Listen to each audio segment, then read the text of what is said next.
Hi friends, నేను వి చిరంజీవి. ఈరోజు మాకు ఈ అడవిలో సహజంగా మాకు దొరికే బాగా ఇష్టపడి తినే ఒక కూరని మీకు చూపిస్తాను ఫ్రెండ్స్. ఇదే బోదంటం కూర అంటారు ఫ్రెండ్స్. ఇది చాలా పెద్ద చెట్టుగా పెరుగుతుంది ఫ్రెండ్స్. వీటి చిగుర్లు మేము కూర చేస్తాం ఫ్రెండ్స్. చిగుర్లు అంటే ఇవి కొద్దిగా ఈ కొమ్మలు ఇవి లేతగిలగా ఇలా తీస్తే ఇలా కట్ అవ్వాలి. ఈ బోదంటం కూర సింగిల్గా ఇది వండి తిన్నా బాగుంటుంది.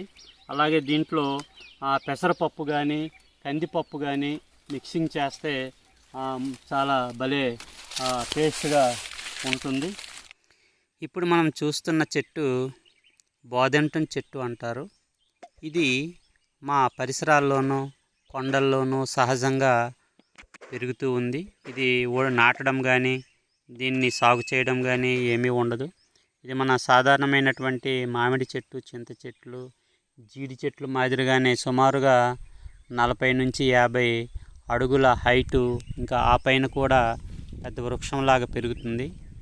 ఇవి మా పోడు వ్యవసాయంలో కానీ మా తోటల్లో కానీ మా పరిసరాల్లో మాకు అందుబాటులో ఆ చెట్లు మేము చూసినట్లయితే వాటిని జనవరి, ఫిబ్రవరి, మార్చి నెలల్లో వాటి కొమ్మల్ని మేము కట్ చేస్తాము.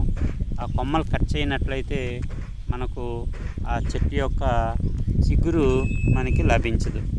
అందుకు ఆ కూర కావాలంటే మేము తప్పకుండా మా పరిసరాల్లో ఉండే చెట్లు కొమ్మల్ని కట్ చేసి ఇప్పుడు మనం చూస్తున్న విధంగా అటువంటి చిగుర్లు వస్తాయి. ఆ లేతగా మృదువుగా మెత్తగా ఉన్నటువంటి ఆ చిగురుల్ని తెంచి మేము కూర వండిసి తింటాము. ఈ కూర బోదంటం కూర సింగిల్గాను తోటకూరలాగే వండొచ్చు. అలాగే కందులు, కందిపప్పు, పెసరపప్పు, అలాగే మాకు అటవీ ఉత్పత్తులైనటువంటి అడవిలో లభించే తేగలు, దుంపలు ఉంటాయి. వాటితో మిక్సింగ్ చేసి కూడా మేము వండుతాము. ఇవి అటువంటి వాటిలో ఎందులో మిక్సింగ్ చేసిన మంచి ఫ్లేవరు, మంచి రుచి కలిగి ఉంటాయి. ఇటువంటి ఎన్నో రకాలైన ఆకుకూరలు, పండ్లు, అడవుల్లో లభించే దుంపలు, కాయలు, ఇటువంటి ఆర్గానిక్ వస్తువులు తినడం వలన నేటికి గిరిజనులు ఎంతో కొంత శారీరకంగాను మానసికంగాను చాలా ఆరోగ్యకరంగా ఉంటున్నారు. కారణము ఇటువంటి ఆర్గానిక్ ఫుడ్ తినడం వల్లనే.